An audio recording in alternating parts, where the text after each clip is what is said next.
Hello, hello, mega orderers.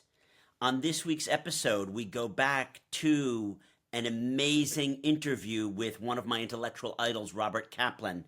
You can listen to the full episode on this channel or wherever you get your podcasts. But I just had to share with you this small little teaser clip where we have a fascinating conversation about the left's inability to create robust institutions because you need ruthlessness to create great institutions. If you like what you see, don't forget to subscribe to get more clips like this one. Why is it that on the center left, if we go in the States and we're speaking about Clinton and Obama, or even including the center right in Europe, meaning the Camerons of the world, they didn't produce more robust institutions? Because for me, the Weimar parallel is interesting.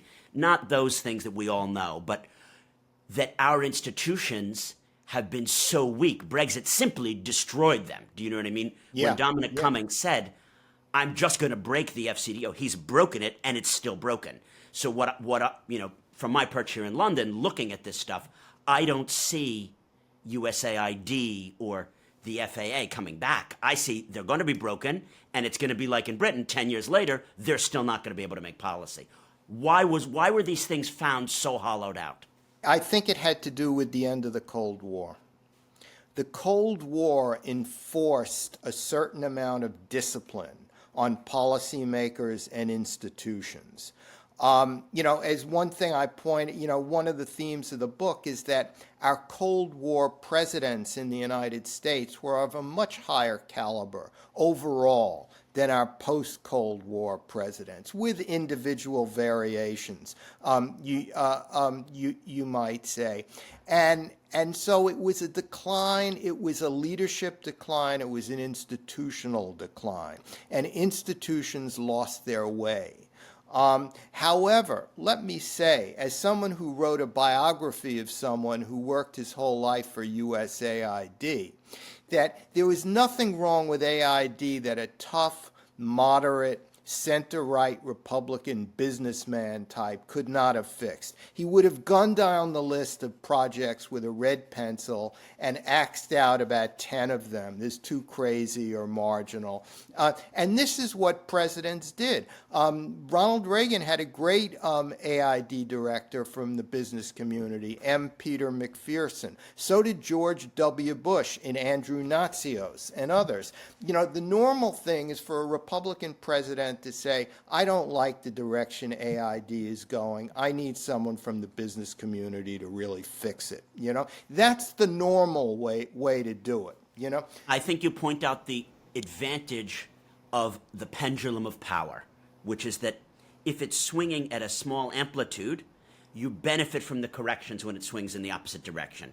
The problem is that our pendulum of power, from Corbynistas and Ilhan Omar on one side, swings all the way to Dominic Cummings and Elon Musk on the other. So, Yeah. next quote. You write, in truth, order must come before freedom, because without order, there is no freedom for anyone. And I have said so many times in this podcast, I think we need order to have human thriving, even if there are some baked-in injustices in that order. Would you say that you're a Hobbesian like me? Is that the way to pronounce it? Not Hobbesian? I'm not sure. A Brit would say Hobbesian. Oh, At okay. Oxford, if you're reading PPE at Oxford, they say Hobbesian. Oh, okay. That's something new that I just learned. Remember Hobbes, in his own mind, and in the mind of real experts about him, was an idealist. He was sort of a liberal idealist because he thought his Leviathan, his state, his kingdom would be able to bring order and solve a lot of problems of daily life. Because he had been horrified at the disorder he had seen in his own lifetime in Britain and France and other places. So I don't consider Hobbes a pessimist. I think Hobbes understood that if you created the right order, human beings could thrive. And that's really where I'm coming from. I think in the times we live in today, Hobbes is incorrectly looked upon as a doom and gloom pessimist because by people who will say are half, who know a bit about him but not a lot about him, kind of. And he's, because there's this obsession with promoting democracy, exporting democracy, all of that, and what's wrong with a little bit of disorder if we have to create democracy? Well, the people who say that have never experienced anarchy in the way I have in Iraq and Sierra Leone and other places, and like other foreign correspondents have. For them, anarchy and chaos are just fancy words that they use when things are not going perfectly. But what Hobbes was talking about was real anarchy, which was far, far worse than than other things. Thank you for watching this clip with the amazing, the one, the only, the New York Times best-selling author, Robert Kaplan. If you want to hear the whole episode, you can do that by going to our channel and then clicking on the Disorder Episodes playlist. And remember to follow. We're also available wherever you listen to your podcast. Please subscribe. Links are in the description to this video.